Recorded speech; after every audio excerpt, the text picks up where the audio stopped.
কত দ্রুত রহমতের মাসগুলো চলে গেল না।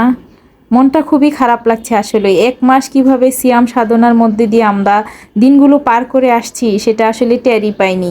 জীবনের প্রতিটা মুহূর্তে আসলে আমাদের এভাবেই কেটে যায়। তাই জীবনের প্রতিটা মুহূর্তকে উপভোগ করুন, মানুষকে ভালোবাসুন, মানুষকে সম্মান করুন, মানুষের পাশে সহযোগিতার হাত বাড়িয়ে দিন। হ্যালো ভিউয়ার্স, আসসালামু আলাইকুম। আশা করি সবাই ভালো আছেন। আলহামদুলিল্লাহ আমিও ভালো আছি। হ্যাঁ, আসলে ত্যাগেই সুখ, ভোগেই সুখ নয়, ত্যাগেই সুখ। পৃথিবীতে প্রতিটা মানুষেরই যেমন অর্থ সম্পদ টাকা পয়সা দিয়েছে, তেমনি তার মধ্যে গরিবের হক আছে, আত্মীয় স্বজনের হক আছে, পাড়া প্রতিবেশীর হক আছে। সেই হকগুলো যদি আমরা সঠিকভাবে তাদেরকে পৌঁছে দিতে পারি, তাহলে আল্লাহ তাআলার অনেক বড় রহমত আছে আপনার বরকতের উপরে, আপনার ইনকামের উপরে, আপনার রুজি রোজগারের উপরে। আলহামদুলিল্লাহ, নিজের সাধ্যের মধ্যে যতটুকু পেরেছি, আশেপাশের মানুষগুলোকে যেতটুকু পেরেছি হেল্প করেছি। এমন নয় যে নিজে ভালো খেয়েছি বা কাউকে হেল্প করিনি। সাধ্যের মধ্যে যতটুকু আমার সামর্থ্য ছিল, আমি যাকে পেরেছি তা ততটুকুই দিয়েছি। আল্লাহ তাআলা যদি আমাকে অনেক বড় কোনো তৌফিক দেয়, অনেক বেশি টাকা পয়সা দেয়, অবশ্যই আমি বড় পরিসরে সবাইকে আমি দেওয়ার চেষ্টা করব। তো আমার যতটুকু আছে অতটুকুর মধ্যেই সবার মুখে হাসি ফোটানোর চেষ্টা করি। নিজে ভালো থাকতে চেষ্টা করি, নিজের পরিবারের মুখে হাসি ফোটানোর চেষ্টা করি। তো দেখতে দেখতে যেহেতু রোজা শেষ হয়ে আসছে, রোজার শেষ মুহূর্তে একটু বেশি করে ইফতারির আয়োজন করেছি আমার প্রতিবেশীকে কিছু ইফতারি দেওয়ার জন্য। তো সেই জন্য অনেকগুলো রেসিপি একসাথে করেছি। আসলে রোজার শেষ মুহূর্তে একটু গরমটা বেশি পড়েছে, সেজন্য কিচেনে যাওয়াটা অনেক বেশি কষ্টের হয়ে যায়। তো যাই ছিল, আমি আজকে অনেক বেশি ইফতারির আয়োজন করেছিলাম সবাই বাসায় ইফতারি দেওয়ার জন্য। সেজন্য অনেক বড় পরিসরে অনেক কিছু অ্যারেঞ্জমেন্ট করেছি। সেগুলো করার জন্য আমার আলহামদুলিল্লাহ আমার দুই মেয়ে আমাকে যথেষ্ট সহযোগিতা করেছে। মেয়েরা আমার পাশে সব কিছু কাজে সহযোগিতা করেছে। আমি এখানে কলিজা সিঙ্গারা করেছি, তারপরে চিকেন ভেজিটেবল রোল করেছি, তারপরে পেঁয়াজু, আলুর চপ, বেগুনও এগুলো তো থাকি। প্রায় আমি দুপুর থেকে এইসব ইফতারিগুলো তৈরি করার চেষ্টা করেছি। ইফতারি এমন একটা খাবার যে এটা আগের দিন তৈরি করা রাখা যায় না, তারপরে বাসিও খাওয়া যায় না।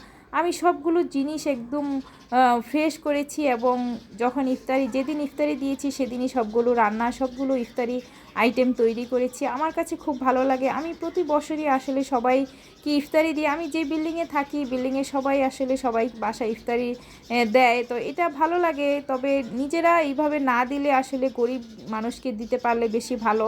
তো আমি রাস্তাঘাটে আসলে গরিবকে টাকা দিয়ে দিয়েছি। আমি ইফতারি দেওয়ার চাইতে টাকাটাই বেশি দিয়েছি। যেখানে গিয়েছি, যেখানে আমার যতটুকু সামর্থ্য ছিল আমি টাকাই দিয়ে দিয়েছি। যাই হোক, অনেক রকমের ইফতারি আয়োজন করেছি। আজকে কাস্টার্ডও তৈরি করেছি। এটা আমার বড় মেয়ের খুব পছন্দ, ওর জন্য এই কাস্টার্ডটা তৈরি করি আমি সবসময় রোজাতে। ও বেশি পছন্দ করে।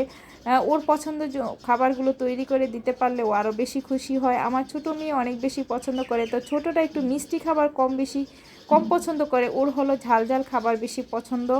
আর বড় ঝাল খাবার মিষ্টি খাবার দুটোটাই পছন্দ করে। তো আমি তো ঝাল পছন্দ করলেও এখন খেতে পাই না। এই চিকেন রোলগুলো অনেক বেশি মজা হয়েছিল। তারপরে কলিজা সিঙ্গারা করেছি, এগুলো মজা হয়েছিল। আসলে মানুষকে দিতে পারা, খাওয়াতে পারা, খাওয়ানো এটা একটা ভাগ্যের ব্যাপার। আজকালকার যুগে মানুষ সংসার পেতে শুধু আমার আমার নিজের নিজের করে, না প্রতিবেশী, না আত্মীয় স্বজন, না আপনজন কারো দিকে তাকানোর মনে হয় যেন তাদের কোনো দায়িত্বই নেই বা কোনো সময় নেই।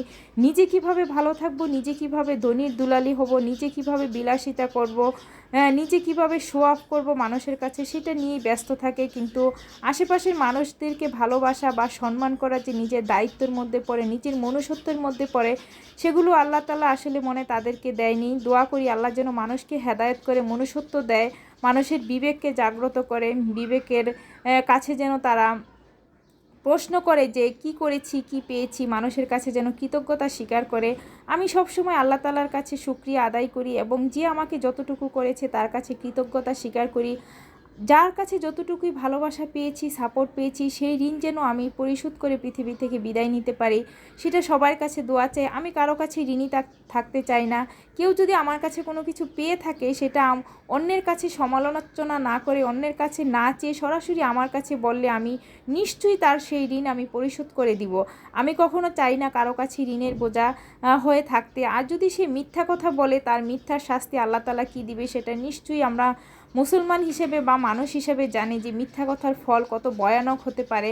আমি কখনো মিথ্যার শরণাপন্ন হই না এবং মিথ্যাকে কখনো প্রশ্রয় দেই না।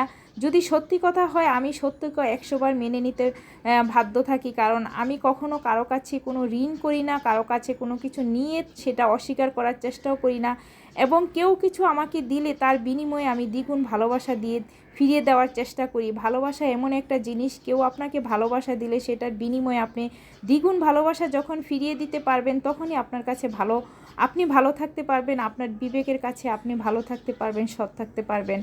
ভালোবাসা যে দিতে পারে সে আসলে ভালোবাসা উপভোগ করতে পারে, যার মধ্যে ভালোবাসা না থাকে সে ভালোবাসার অর্থই বুঝে না।